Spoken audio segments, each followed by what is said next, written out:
करतील तत्पूर्वी आपण घोषणा द्यायच्या कामगार एकजुटीचा देश वर्कर्स युनियन देश वर्कर्स युनियन संघर्ष कर्मचारी कामगार युनियनचा संघर्ष कर्मचारी कामगार युनियनचा हमारी मागणी आमच्या मागण्या हक्काच्या आमच्या मागण्या हक्काच्या धन्यवाद मित्रांनो. माझे सर्व सहकारी आणि मित्रांनो, माझ्या आधी अनेक वक्ते बोलले.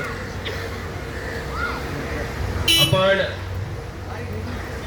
गेले काही वर्ष सातत्याने पीएसटीतल्या कायम कामगारांचे आणि तसंच पीएसटीतल्या वेटलिस्ट मध्ये काम करणारे कर्मचारी कामगारांचे प्रश्न मांडत आलो. अनेक प्रश्न आहेत.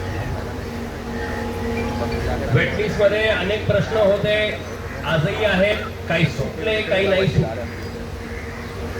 मुळात ज्या वेळेला वेटलिस्ट कामगारांचा प्रश्न सुरू झाला, पीएसटी प्रशासन सातत्याने सांगत राहिलं की आमचा काही संबंध नाही.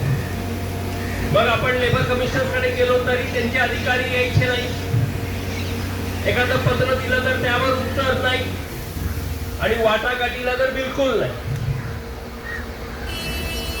इथे प्रायव्हेट कॉन्ट्रॅक्टर्स जे कोण आहे त्यांच्याकडे जर या प्रश्न आला तर सुरुवातीला सांगितलं आमचा काही संबंध नाही, युनियनची वाटाघाटी करण्याचा काही प्रश्न उद्भवत नाही.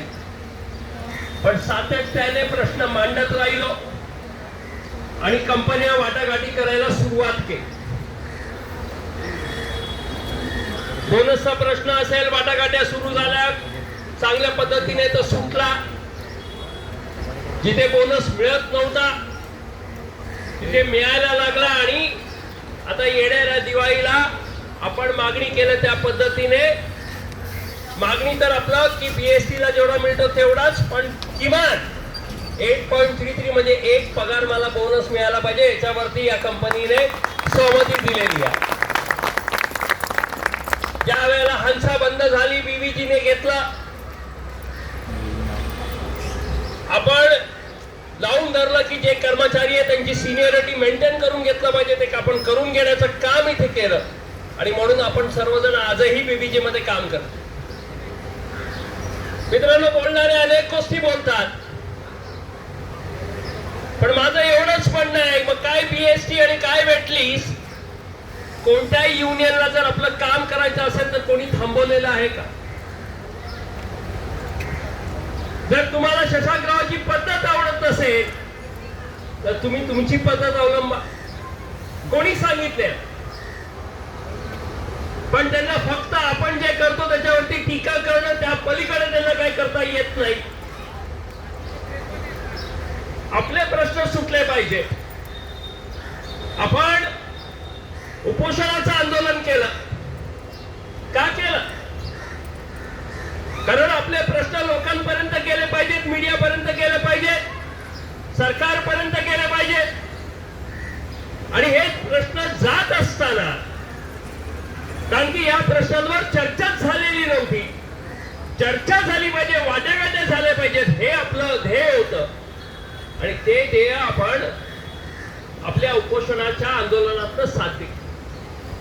उपोषणाच्या आंदोलनामध्ये एकही कर्मचाऱ्यांना दांडी मारावी लागली का? कोणावरती काही कारवाई झाली का? तरी आपले प्रश्न वरपर्यंत पोहोचले. आपल्या प्रश्नांवर 14 नोव्हेंबरला चर्चा झाली आणि तिथून बाकीचे चर्चासत्र सुरू झाले. मित्रांनो, वेटलिस्टचा प्रश्न आहे, त्याच्यावरती चर्चा सुरू झाली.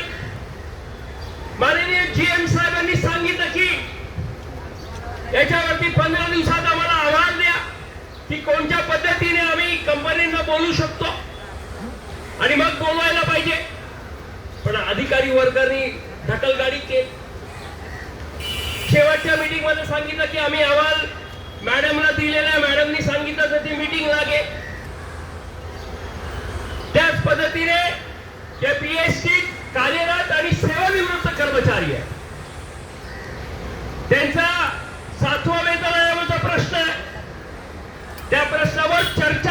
आल्याबद्दल. चर्चाच होत नव्हत्या, कोर्टात होतं, कोर्टात आज न उद्या घेऊच चांगला निर्णय. पण जर चर्चा होऊन काहीतरी सुटलं तर चांगली गोष्ट आहे. तुम्ही चर्चा सुरू झाल्या. माझ्यामध्ये जवळपास 6 मिटिंगा झाल्या. परत तिथे एक एक गोष्टीवर की मॅडमचं अप्रुव्हल घ्यायचं आहे, अप्रुव्हल घेतलं पाहिजे. सेवानिवृत्त कर्मचाऱ्यांचा प्रश्न. आपण 6 ऑगस्ट गेल्या वर्षी आझाद मैदानावर सेवानिवृत्त कर्मचाऱ्यांचा मोर्चा केला. तोपर्यंत कोणाला जागच आलेली नव्हती. आपण ज्या वेळेला त्या मोर्चाच्या अनुषंगाने माननीय आयुक्त मुंबई महानगरपालिका यांच्यासोबत जी बैठक झाली त्याच्यात आपण सजेस्ट केलं होतं की जर या सेवानिवृत्त कर्मचाऱ्यांची ग्रॅज्युटी आणि अंतिम डे द्यायचं असेल तर तुम्हाला वेगळे फंड द्यावे लागतील. जे काही आर्थिक सहाय्य पीएससी ला मुंबई महानगरपालिका करते त्याच्यात होणार नाही. कारण की किती तरतूद असते, 1000 ते 1200 कोटी आणि 1000 ते 1200 कोटी मध्ये होणार नाही. आणि म्हणून तुम्हाला 1, 2, 2,500 कोटी वेगळे मागावे लागतील असं सांगण्याचं काम केलं. वेगळे द्यावे लागतील हे सांगण्याचं आपण काम केलं. अनेक प्रश्न आहेत, सप्लायचे प्रश्न, त्याच्यावरती वाटाघाट्या सुरू झाल्या. खेदाची बाबा काही निर्णय पोहोचले नाही. आपण म्हणालो होतो की 3 महिने, कारण की त्यांनी जी मॅडमनी सांगितलं होतं की 3 महिन्यात आपण चर्चा करून निर्णय घेऊ, तोपर्यंत गडबड करू नका. आपण आदर दिला, आपण थांबलो, आपल्या प्रश्नांवर चर्चा.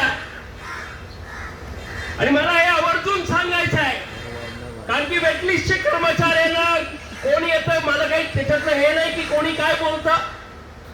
पण मित्रांनो, आपला पहिल्यांदा बीएसटीच्या जनरल मॅनेजर बरोबर वेटलिस्ट कामगारांचा प्रश्न वाटाघाटीत निघाला, ते आपण करून दाखवले. कोण केलेला आहे, कोण काय केलेलं आहे,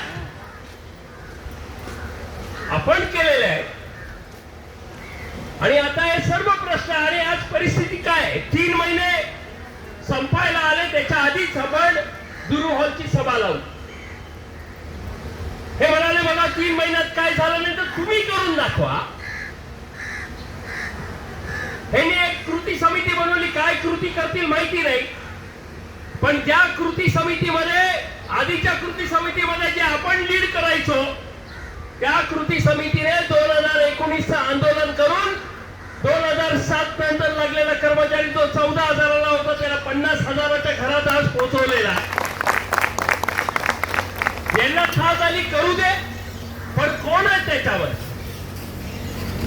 ज्या संघटना आहेत, माझ्या माहितीप्रमाणे 3 वेगळे वेगळे सेना आहेत. काय केलंय, आता काय देणार आहात मित्रांनो? काही मी सांगायची गरज नाही की 2019 मध्ये जो एमओयू केला गेला बेस्ट कामगार सेनेने, ज्याला आपण आपलं मृत्यूपत्र म्हणतो, त्याचे सर्व नेते या कृती समितीमध्ये आहेत. त्यांनी मृत्यूपत्रावर सही केली आपल्या. त्यांनी 2019 एमओयू त्यांचा केला, त्याच्यानंतर 21 करार करून संपवलं. त्या करारचे एरियर्स अजून आलेले नाही. मात्र आपली मान मात्र पीएससीला देऊन टाकण्याचं काम केलं. त्यांनी लिहून दिलं की पीएससी येणाऱ्या काळात जे काही आर्थिक काटकसर आणेल ते त्याला मंजूर, जे काही प्रशासकीय बदल आणेल ते त्याला मंजूर. आणि हीच मंडळी ज्या वेळेला बीएसटी कमिटीमध्ये होती, अशा पद्धतीने पूर्ण काही कॉन्ट्रॅक्टरच्या बाजूने कॉन्ट्रॅक्ट देण्याचं काम याच लोकांनी, हे पाप यांचंच आहे मित्र. आणि आज ह्याला आपला पुळका आलेला आहे, आनंद आहे मित्रांनो. आपण 1 महिन्याची वेळ दिली आहे, कारण आता मुंबई महानगरपालिकेमध्ये महापौर आल्या, कारण की गेले 4 वर्ष कोणीच नव्हतं. स्टँडिंग कमिटी आलेली आहे, बीएससी कमिटी येते. प्रयत्न करू की यांच्याकडनं काही प्रश्न सुटतात का, कारण आपल्याला फक्त विरोधासाठी विरोध किंवा आंदोलनासाठी आंदोलन हे करायचं नाही. आपण प्रयत्न करणार की आपले प्रश्न सुटले. आणि मी नेहमी तुमच्यातल्या सर्वांना माहिती आहे की मी दरवेळेला हे सांगतो की नोकरी टिकवून जे काही मिळवता येईल ते मिळवण्याचा प्रयत्न आपण केला. म्हणजे आपण आंदोलनाची भूमिका घ्यायची आणि कामगारांच्या नोकऱ्या जायच्या, हे मला मान्य नाही. 2019 ज्या वेळेला 9 दिवसाचा संप झाला, एक काही कामगाराची नोकरी गेली नाही, एक काही कामगारावर विक्टिमायझेशन आलं नाही. ती जी ताकद होती त्या आंदोलनाची. त्यावेळेला सुद्धा बेस्ट कामगार सेनेचे नेते हे सांगत होते की काही मिळणार नाही, तुमचा वीर कामगार होईल.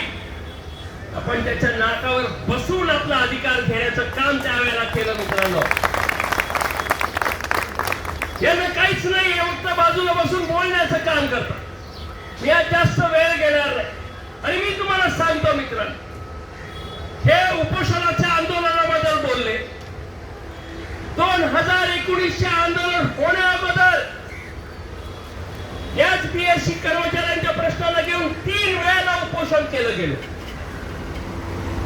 माझं काहीच म्हणणं नाही, येणारा जर प्रश्न सुटला नाही, परत उपोषण करायचं तर करू. जर कामगारांचं नुकसान न करता त्यांच्या अधिकारासाठी लढायचं असेल तर काय वाईट आहे, काय चुकीचं आहे? अधिकार मिळवायचे आहे, ती मिळवण्याची लढा आपण नक्कीच लढत आहोत आणि यशस्वी होऊ हा विश्वास आहे. आजची परिस्थिती काय आहे मित्रांनो? मी परवा त्या मीटिंग नंतर त्या पदाधिकाऱ्यांची बैठक घेतली, त्याच्यात बोललो. मला अंदाज आला की आपल्या जनरल मॅनेजर जे आहेत ते आता काही येणार नाही. कारण आपण ज्या काही वाटाघाटी करत होतो, जे काही आपण मांडणी केली होती, जनरल मॅनेजर मॅडमने 5 फेब्रुवारीला सरकारला म्हणजे महाराष्ट्र राज्य सरकारच्या सचिवांना माझ्या मते पत्र दिलेलं आहे माननीय मुख्यमंत्र्यांच्या खात्यात. आणि त्यांनी त्या पत्रामध्ये लिहिलेलं आहे, 2 संघटनांची नावं आहेत. एक सेवानिवृत्त कर्मचाऱ्यांची एक संघटना आहे आणि एक बेस्ट वर्कर्स युनियन. आणि त्यात त्यांनी नमूद केलं आहे की यांच्या ग्रॅज्युटीच्या मागण्या, यांच्या वेतन करार, बाकीच्या गोष्टी, पदोन्नती या सर्वसाठी किती पैसे मागितले त्यांनी. आधीचे सर्व देणी देण्याच्या अनुषंगाने जे आपण माननीय आयुक्तांना जे सजेशन दिलं होतं त्या पद्धतीने 2,500 कोटीच्या घरात त्याच्यासाठी मागितले आणि बाकीच्या सर्व कामांसाठी 3,000 कोटी म्हणजे 5,500 कोटीचं मागणी त्यांनी केलेला आहे. आणि त्याच्यानंतर त्या रजेवर गेल्या. मी सांगितलं की जर यांना पैसे मिळाले नाही किंवा यांना काही मिळालं नाही ते परत येणार नाही. हे मी 17 तारखेला बोललो आणि 18 तारखेला आपल्या समोर एक पत्र आलं व्हॉट्सअपने, ज्याच्यामध्ये लिहिलेलं आहे की जनरल मॅनेजर हे अजून अधिक सुट्टीवर, एक्सटेंडेड लीव्ह म्हणजे आधीच रजेवर होत्या त्या एक्सटेंडेड लीव्ह याच्यावर गेलेले आहेत आणि 6 मार्च पर्यंत येणार नाही. तर मग या परिस्थितीमध्ये मला सांगा की कोणाबरोबर वाटाघाटी करायची? ही परिस्थिती उद्भवलेली आहे कारण की पीएससीला पैसाच येत नाही. कसा टिकणार? या परिस्थितीमध्ये आपलं नशीब चांगलं आहे की आता निवडून आलेले प्रतिनिधी आहेत, त्यांच्याकडे जावं लागेल म्हणून हा महिना घेतलेला. त्यांच्याकडे जाऊन बोलावं लागेल, त्यांच्याकडे सर्व पत्रव्यवहार करावा लागेल, पण जास्त वेळ नाही म्हणून आपण 1 महिन्याची अवधी घेतलेली आहे. आणि मी जास्त आज बोलणार नाही, पण आपल्याला शांत बसून चालणार नाही. तुमची जबाबदारी राहील जे आज इथे नाही त्यांच्यापर्यंत पोहोचवायचं, की महिनाभर शांत नाही बसायचं. आपण जे करत आहोत ते पोहोचवलं पाहिजे. जी काही मस्ती असेल ती मस्ती उतरावी लागेल, आपला अधिकार घ्यावा लागेल. आणि आज मी तुम्हाला सांगतो, मी जे बोललो आधी, जर उपोषण करायचं असेल तर परत करू, दुसऱ्या प्रकारचे आंदोलन करायचे ते करू, पण हे सर्व आंदोलन तोपर्यंत थांबणार नाही जोपर्यंत आपले सर्व अधिकार, मग ते कायम कर्मचाऱ्यांचे असो, वेटलिस्ट कर्मचाऱ्यांचे असो किंवा सेवानिवृत्त कर्मचाऱ्यांचे असो, आपल्या या दोन्ही संघटना आपल्या प्रत्येक शेवटचा अधिकार मिळवण्यापर्यंत लढणार आणि आपण मिळवणार या विश्वासाने मी इथेच थांबतो. जय हिंद, जय महाराष्ट्र.